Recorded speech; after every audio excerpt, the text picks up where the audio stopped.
the 48 deals, kind of break that down, like if you could in percentages, the best you can, where the business came from by source, if you can. People don't just fall into your lap. It happens every once in a while, which is really nice. A lot of these people I'm having to stay in touch with for sometimes even a year. 80% of the conversion lives in follow-up. I've learned that this follow-up thing is what gets you there. You have to stay in touch.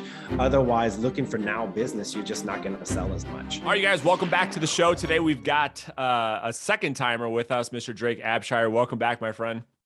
Hey, what's up? All right. Well, dude, listen. So we did an interview on your business. It had to have been what, about a year ago or something? Something like that. Yeah, maybe a year and a half ago, max. Yeah. And so we were just talking off air about a lot of the exciting things that are happening in your life and the progression that your business has taken. And so let's just kind of catch people up. If they didn't see your first interview, when we started working together, what, like maybe 2 years ago or so, about that? Is that right?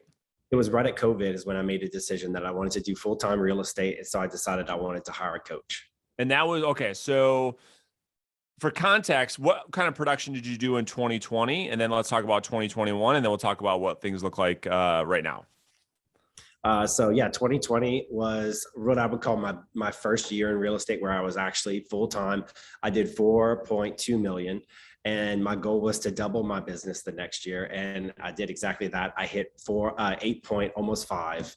I was just shy of it, and I had 48 transactions.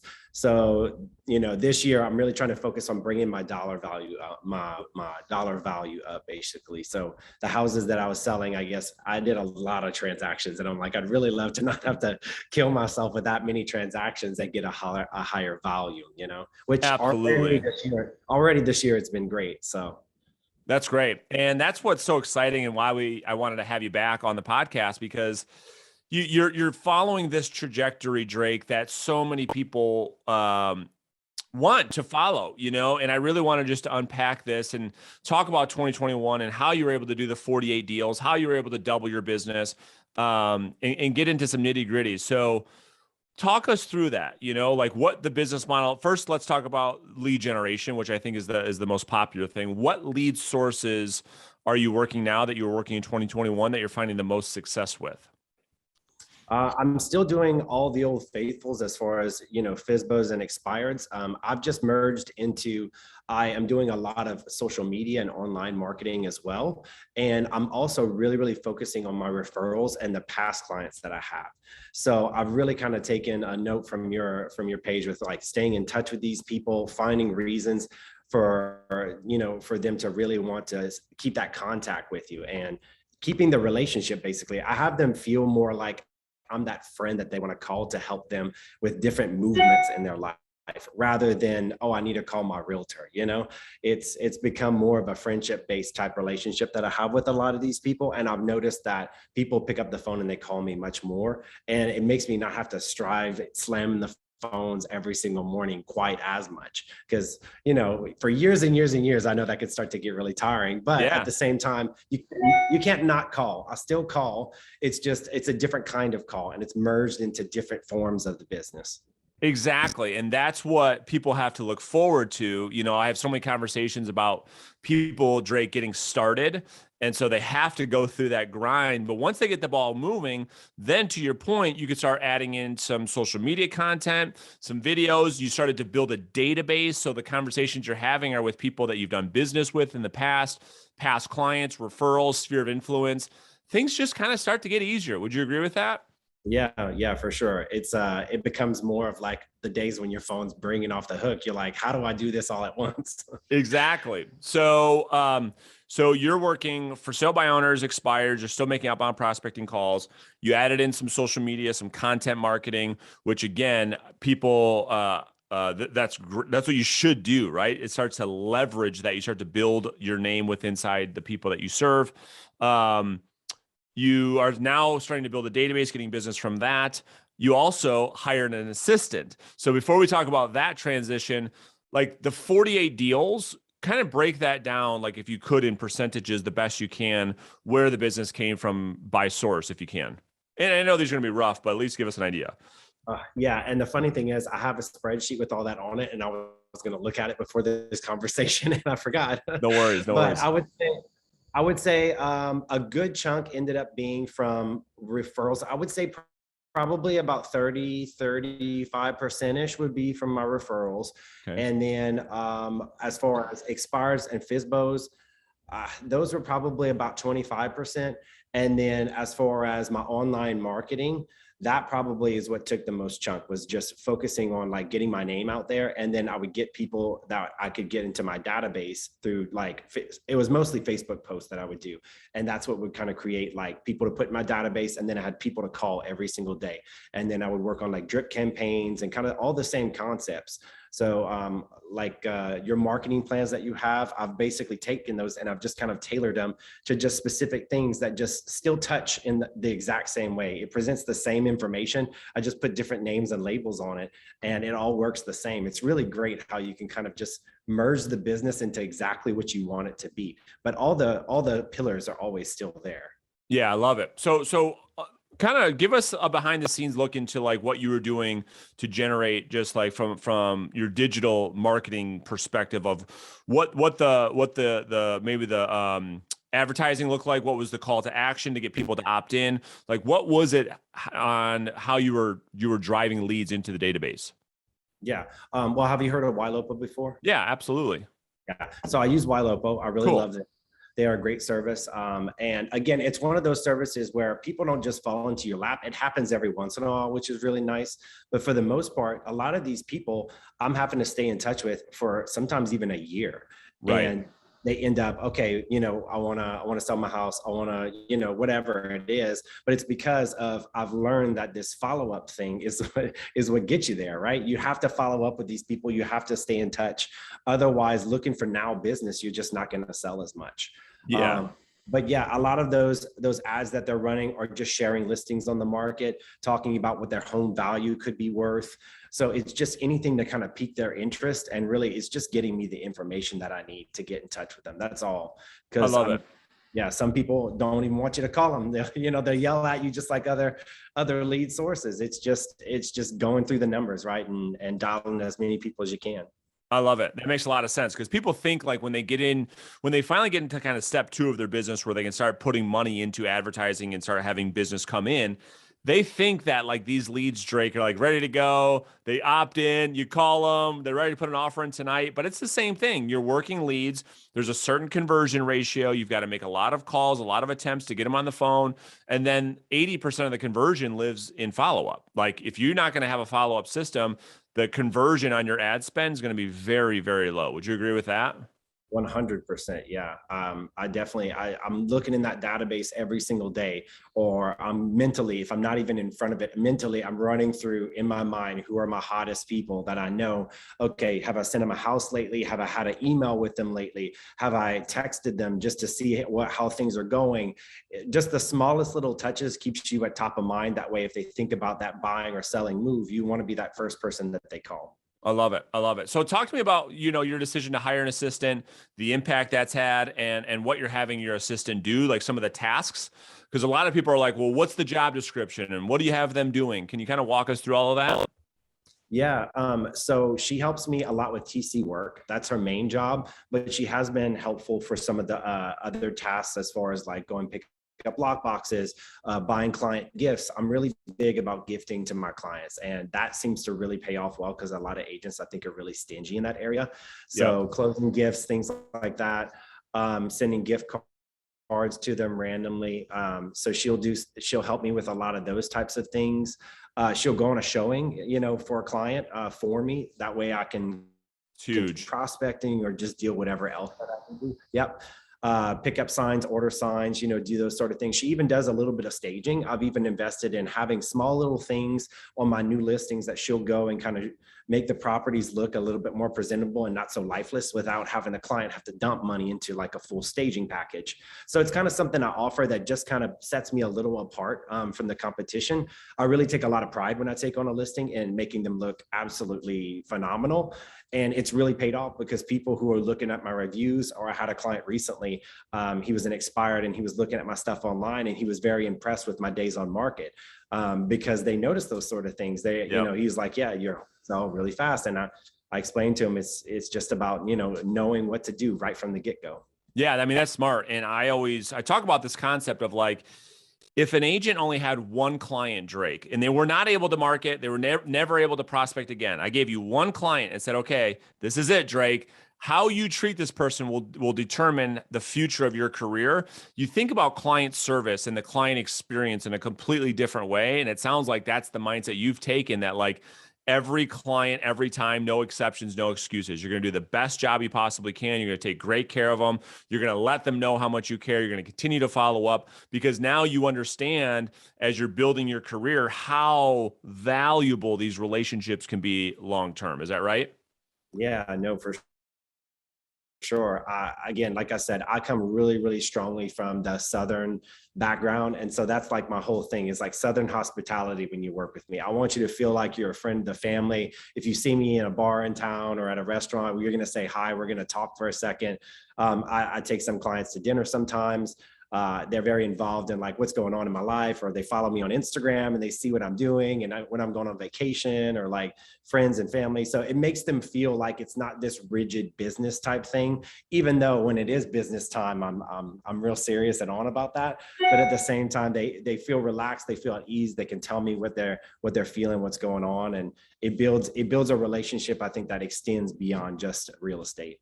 Yeah, I love it. So going back to you hiring an assistant, a lot of agents have a lot of limiting beliefs. The cost of an assistant. A lot of them are control freaks. They can't give up control. They don't understand the rubber band effect, that like when you bring somebody on, you're gonna have to train them before you get a benefit. So first and foremost, how did you come to this conclusion that like, taking a step back, hiring somebody, paying them whatever you pay them to take 10 steps forward? How did you finally come to the decision like this is what you needed to do to move forward? For me, I knew I wanted to keep scaling, and I know that's not possible because I can't be in a million places at once. Just like anybody's business, it goes up and down. But when it's really busy, it's really, really hard to juggle everything. Something's going to fall through the cracks. And so that was my main goal, was to have somebody that I can still kind of dump stuff on the non-media, like the things that take up my time that I don't need to be present for, those Right. sort of things. And really, really helpful. The one thing somebody told me that I thought was really key, I don't, maybe it was even you that told me this, but about when it comes to hiring somebody, it's only if they're able to do the things that are not money producing, right? So That's right. that, that way you can focus on the things that do make you money, prospecting, those sort of things. Those are the things that are most important, is pawning off and even the things you don't like. That's the great thing. I don't like Exactly. shoving paperwork around and doing that. So having somebody that I can throw that off to, so I can go to the gym, or so I can go have lunch with a client or somebody else. I mean, those things, you can't really put a price on that kind of stuff. Exactly. And I agree with you 100%.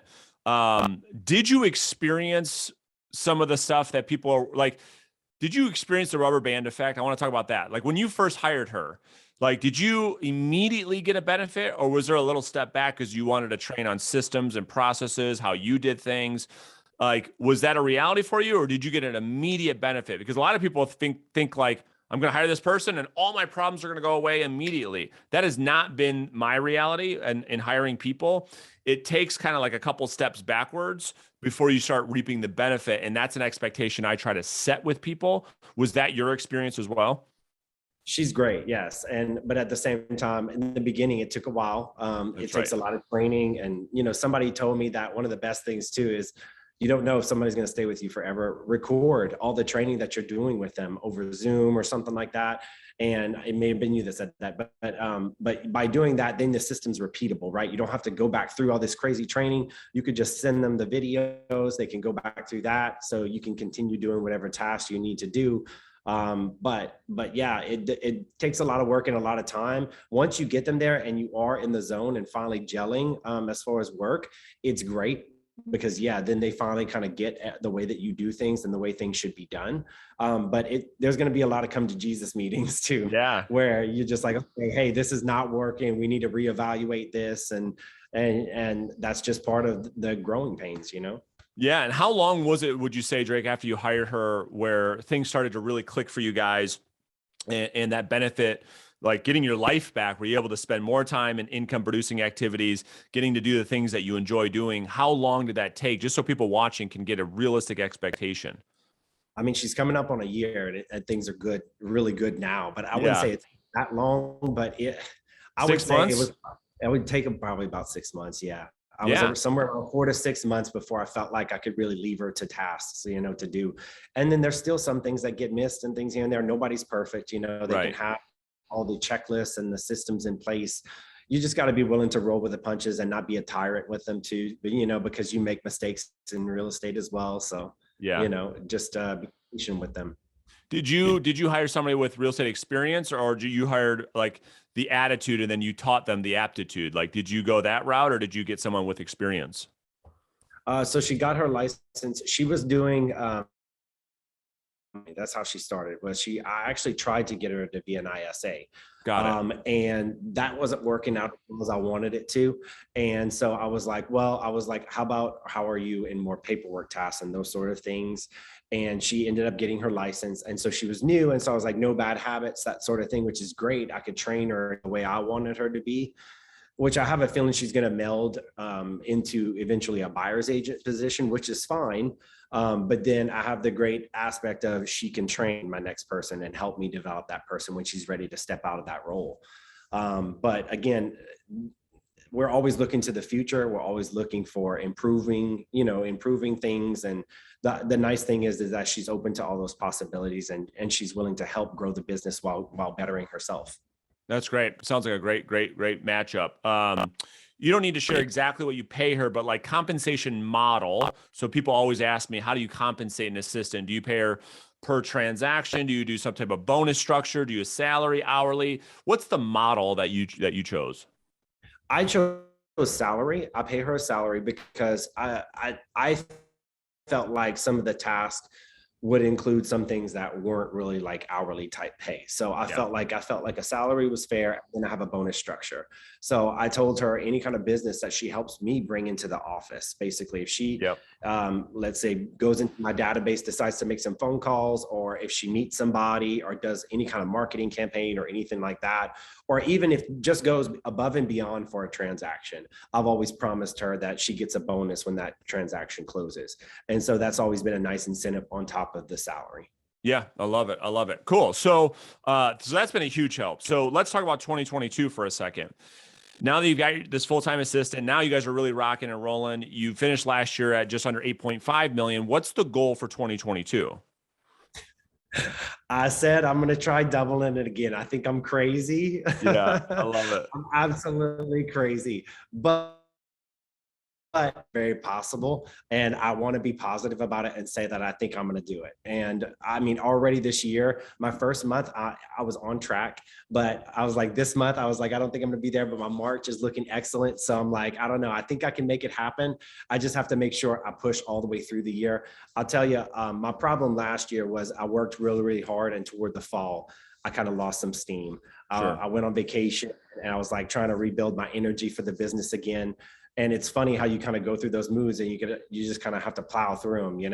But Yep. I'm hoping this year that I can stay more steady throughout the year. I feel like is going to be the key to me really reaching some high numbers. Yeah, I mean, I see it all the time. It's like this business works in those 90-day kind of waves, and you take a month or two off, and take the foot off the gas. It kind of takes a month or two to really get things back going. So the next step for you, you're looking to double the business again. Potentially, your assistant now moves into a buyer agent role. You backfill her with another admin. And then I think the next hire that you mentioned off air, which I totally am supportive of, is hiring an ISA. So let's just talk through that for a minute so people can really understand that next level, that next evolution, because you're following the team path that I advocate for, right? So hire an assistant first, then delegate buyers, backfill that person with another admin, then hire an ISA, and you can do a lot of business with a 4 or 5 person team where you're literally like the brain surgeon. You come in, do your surgery, you're highly compensated, you do exactly what you love to do, and everything else is delegated to the team. Is that kind of what you're thinking is next steps for you guys? Yeah. Right now I'm just rocking and rolling with what I can, but eventually, yeah, I'd like to be able to roll some more people in and be able to take the time. I feel like it's one of those things where I kind of have to wait for the slow time in the business. Then it's like, okay, I can start looking at other things.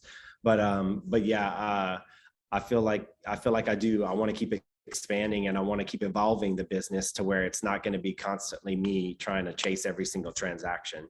Yeah, yeah, smart. So smart. Is there anything like big? Did you have any big epiphanies or big ahas in 2021?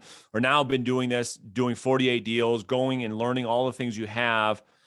Was there any big learnings that you can share with people that are just getting going that maybe you didn't even know last year, or 2020 when you was your first year, that you could share with people that really helped catapult your business forward? Um, I mean, I will say for me personally, the time that I spent on social media, I actually noticed was super distracting to my business.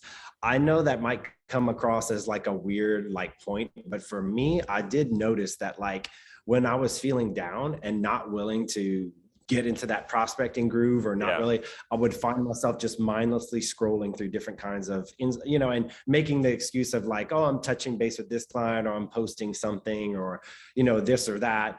Or I'm following this real estate person, seeing what they're doing. But, a lot of it was all excuses. And I've noticed that if I take these breaks where I actually like shut them all off and just kind of like don't even have the apps on my phone, there's so much more clarity that I'm opened up to and that I'm able to focus so much more on the task because I'm bored if I'm not. So, and right. that was the thing was social was just a place to put my energy, right? So if I don't have that to turn the energy to, then it's right back to business. So, that was a big aha for me last year. And that might have been just a self-discovery. I don't know if that applies to a lot of people, but for me, it was a big thing. Even though I do need it for my business, I still have it. I actually have somebody who does help me with the post though. I hire them very low pay in the Philippines, and she actually helps me create like my posts and she posts them for me. So I don't have to waste too much time on that. So people do think it's me constantly kind of keeping people updated on what's sold and Yeah. what's under contract, that sort of thing.